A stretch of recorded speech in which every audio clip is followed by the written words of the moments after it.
नमस्कार दोस्तों, मैं रविंदर सेजवार। आप सभी का हमारे YouTube channel RS coaching centre में स्वागत है। दोस्तों, आज हम आपके लिए पुनः फिर एक और नया वीडियो लेकर हाजिर हुए हैं। वीडियो में क्या है, क्लास 10th का NCERT मैथ मनोहर का इसका चैप्टर नंबर 9 है। इसका एक्सरसाइज नंबर 9A।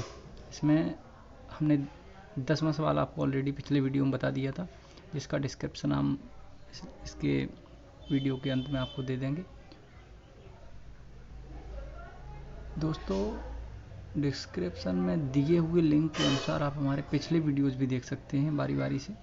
और ज़्यादा बात न करने से पहले अब हम आपको जो है 11वें क्वेश्चन से स्टार्ट कराते हैं यहाँ पे इस वीडियो में। तो देखिए दोस्तों, क्या है, एक हवाई जहाज से किसी सड़क पर एक ही ओर स्थित दो गाँव के अवनमन कोण 45 और 60 अंश देखे गए। क्या कह रहा है दोस्तों, एक हवाई जहाज से किसी सड़क पर एक ही ओर स्थित दो गाँव, एक ही ओर स्थित दो गांव, कोई हवाई जहाज है और हवाई जहाज से किसी सड़क पर एक ही ओर स्थित दो गांव हैं। मान लीजिए कि हमारा हवाई जहाज जहाँ है, यहाँ पे मान लीजिए हमारा हवाई जहाज है, ये हम एक हवाई जहाज बना देते हैं। ये मान लीजिए कोई क्या है, हवाई जहाज है। ये क्या है दोस्तों, हवाई जहाज। तो मान लीजिए कि ये एक हवाई जहाज है और इससे क्या है कि हवाई जहाज से किसी सड़क पर एक ही ओर स्थित दो मकान। मान लीजिए ये कोई सड़क है, ये क्या है, सड़क। हवाई जहाज हमारा उड़ रहा है यहाँ, ठीक है दोस्तों। ये हवाई जहाज उड़ रहा है हमारा। मान लीजिए कि हमने इसकी ऊंचाई h मान ली, h ऊंचाई पर हवाई जहाज उड़ रहा है, ठीक है दोस्तों। h ऊंचाई पर मान लिया हमने हवाई जहाज उड़ रहा है और इस हवाई जहाज एक ही ओर स्थित दो गांवों के अवनमन, एक बार दोबारा से पढ़ेंगे हम इसको।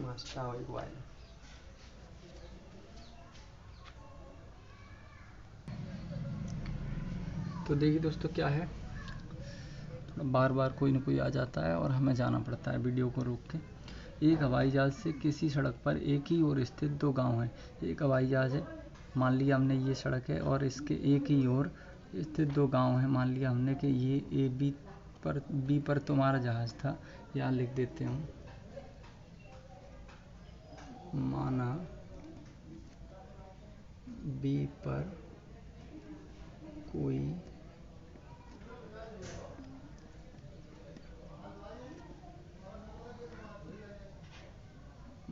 पर कोई जहाज है जो स्मॉल h ऊंचाई पर उड़ रहा है।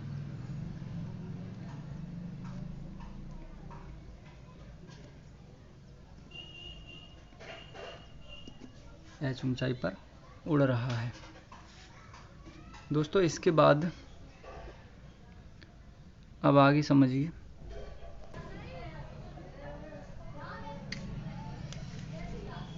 तो दोस्तों, कहाँ पे थे हम,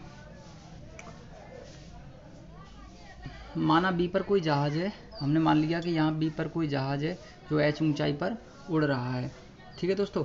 अब ये क्या कह रहा है, इस जहाज के किसी सड़क पर, ये जहाज ऊपर उड़ रहा है और किसी सड़क पर एक ही ओर स्थित दो मकान, जैसे ये वही सड़क है, सड़क तो आप जानते हैं, एक ही ओर स्थित दो गांव हैं। जैसे ये सड़क है, मान लो ऐसे वो सड़क, तो एक ही ओर स्थित ये यहाँ गांव है, एक यहाँ गांव है। तो ऐसे ही हमने मान लिया कि ये जहाज उड़ रहा है, इस तरफ क्या है, दो गाँव हैं। तो गाँव मान लो यहाँ पे एक और एक यहाँ पे, दो गाँव है। गाँव के नाम दे दो C और D। ये हो गए दो गाँव। इसके बाद दोनों गांवों के अवनमन कोण 45 और 60 हैं। अवनमन कोण 45 और 60। पहले हम क्या करेंगे, ये यहाँ इस गांव से इसको मिला दो,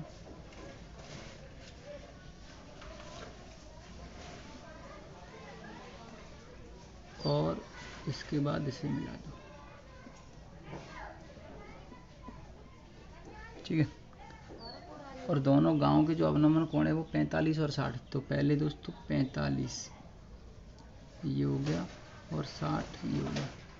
दोस्तों ये गलती मत कर लेना, कहीं आप इसे 45 कर दो और इसे 60 कर दो। ये है 60, क्यों है? क्योंकि इसे क्रमानुसार कह भी रहा है कि दो गांव हैं जिनमें पहला 45 है दूसरा 60 है। अगर आप इसको पहला मानेंगे तो एक चीज़ और अपने जो है दिमाग से समझिए कि जितना हम इस लंबवत यानी 90 अंश के पास जाएंगे तो कोण भी हमारा उतना ही जो है बढ़ता जाएगा। और एक स्थिति ऐसी आएगी तो यहाँ 60 है, यहाँ 70 हो जाएगा, यहाँ 80 और ये पूरा 90। तो जितने लाइन से दूर जाएंगे उतना कोण कम होता जाएगा। तो हम इस लाइन के पास जा रहे हैं तो 60 कौन सा होगा? ये होगा। अगर ये आपने 60 कर दिया तो बिल्कुल रॉन्ग हो जाएगा। ये ध्यान रखना दोस्तों इस बात का, क्योंकि 60 के बाद यहाँ 70, 80 और ये 90। तो भाई इससे कम होगा थोड़ा, तो ये 60 ये 45। ठीक है, तो 60 और 45 अंश हैं। यदि गांव के बीच की दूरी 2 किलोमीटर हो, गांव कहाँ है भाई? एक सी पर है गांव, एक डी पर है गांव, दो गांव हैं। माना ये लिख दीजिए सी व डी दो गांव हैं।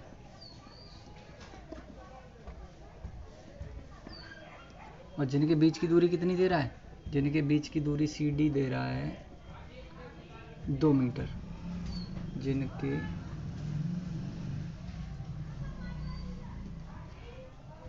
बीच की दूरी सी डी बराबर दे रहा है कितनी? 2 किलोमीटर। भाई गांव तो किलोमीटर के हिसाब से दूर दूर ही तो होंगे, ऐसा तो नहीं है ये घर यहाँ हो गया और ये दूसरा गांव ये हो गया बगल बगल में। तो जिनके बीच की दूरी कितनी हो गई? कितनी होगी? 2 किलोमीटर दे रहा है, ये होने गई दे रहा है। तो जहाज़ की ऊंचाई ज्ञात कीजिए दोस्तों। हवाई जहाज़ की ऊंचाई ज्ञात करनी है। इसके बीच की दूरी 2 किलोमीटर दे रहा है पहले से, और क्या करना है हमें? जहाज़ की ऊंचाई ज्ञात करनी है दोस्तों। हम इसको और मान लेते हैं कुछ, इसको मान लो ए डी बराबर एक्स। माना ए डी बराबर एक्स,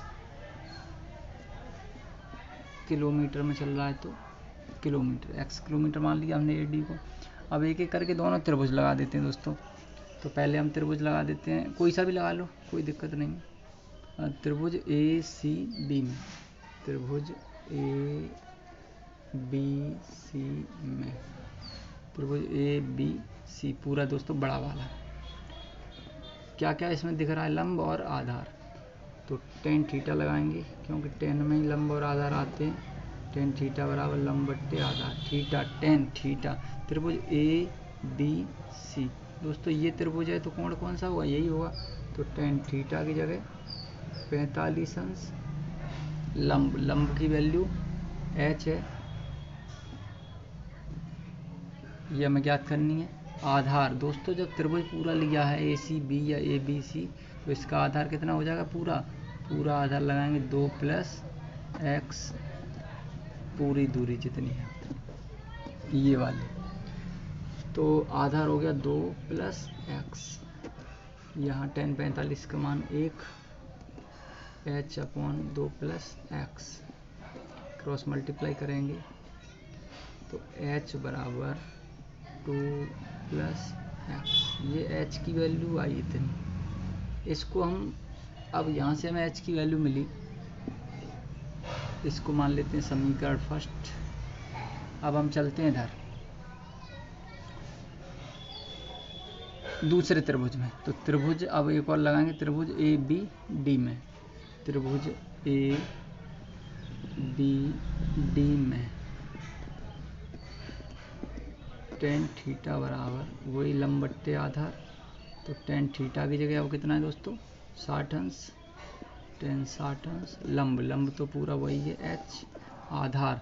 अब दोस्तों ए डी बी या ए बी डी, अब आधार कितना है दोस्तों? केवल x है तो h/n। तो यहाँ तक आए, टेन 60 की वैल्यू और लगा दो, ये थोड़ा ये √3 बराबर h/x। और बढ़ते हैं दोस्तों, हम यहाँ से x की वैल्यू निकाल लेते हैं। तो x यहाँ पहुँचा दीजिए, √3 नीचे ले आइए तो h/√3 ये x की वैल्यू आई। अब ये जो वैल्यू है x की, x की वैल्यू हमने निकाल ली h/√3। अब इस वैल्यू को हम समीकरण फर्स्ट में रखेंगे। जो समीकरण फर्स्ट ये यहाँ बना था, नीचे था दोस्तों, हमने इसको ऊपर कर दिया क्योंकि स्क्रीन पर नहीं आ रहा था। तो रख दो समीकरण फर्स्ट में रखने पर, समीकरण फर्स्ट में रखने पर समीकरण फर्स्ट क्या है? समीकरण फर्स्ट है x बराबर h-2। लगा दो x की वैल्यू कितनी है, h/√3 बराबर h-2। h ये 2 को इधर ले आओ, सॉरी दोस्तों 2 को इधर ले आओ, h को इधर ले चलो। तो 2 बराबर h पहले से ये है और ये इधर आके हो जाएंगे h/√3। ठीक है दोस्तों, 2 बराबर h कॉमन ले लो, क्या बचा 1 माइनस 1/√3 और कॉमन ले लो और बढ़ते हैं। h तो बाहर है ही, √3 का 1 में करेंगे तो √3 माइनस 1/√3 इतना आ गया दोस्तों। इसके बाद और बढ़ते हैं, ये √3 का इधर हो जाएगा तो 2√3 बराबर क्या बचा h, और ये जो बचा ब्रैकेट ये नीचे आ जाएगा इसके, या एक बार और लिख लेते हैं √3 माइनस 1, तो नीचे और लाएंगे तो 2√3/√3 माइनस 1 बराबर है दोस्तों। √3 की वैल्यू लगा दो यहाँ पे, तो √3 की वैल्यू कितनी होती है 1.732, तो 2 इंटू 1.732 अपॉन ये भी होता है 1.732 और उसमें से जब 1 जाएगा तो 0.732 आ जाएगा बराबर h। और दोस्तों देखेंगे आगे, यहाँ अब जगह नहीं बची है, तो जब इसका 2 में इंटू करेंगे तो ये आ जाएगा आपका 3.462 और अपॉन कितना है 0.732 इतना है, और इसके बराबर में क्या चल रहा है दोस्तों h। अब इसको हल करेंगे तो पॉइंट से पॉइंट कट जाएगा, और जब हम इसका भाग करेंगे तो आप जानते ही हैं कि 7 चौके 28 4 पॉइंट कुछ आएगा यहाँ पे, तो जब हम भाग करेंगे तो 4.8 कुछ आएगा, यानी 7 चौके 28 और सॉरी 4.73 आ जाएगा यहाँ पे 4.73 और इतने किलोमीटर। तो दोस्तों ये जो h की वैल्यू आई है, यानी जो h बराबर आया है कितना आ गया, यहाँ हम लिख दे रहे हैं h बराबर आया है 4.73 किलोमीटर, यानी इतने मीटर ऊंचाई पर जो हमारा जहाज़ है वो उड़ रहा है। तो दोस्तों उम्मीद करते हैं आपको ये लॉन्ग सवाल ज़रूर था, लेकिन हमने बहुत ही अच्छे से समझाया था, आपकी समझ में आ गया होगा। तो दोस्तों इस वीडियो में बस इतना ही, बढ़ते हैं हम फिर अगले वीडियो की तरफ, इसमें हम आपके लिए नेक्स्ट सवाल फिर लेके आएंगे। तब तक के लिए नमस्कार, जय हिंद, जय भारत।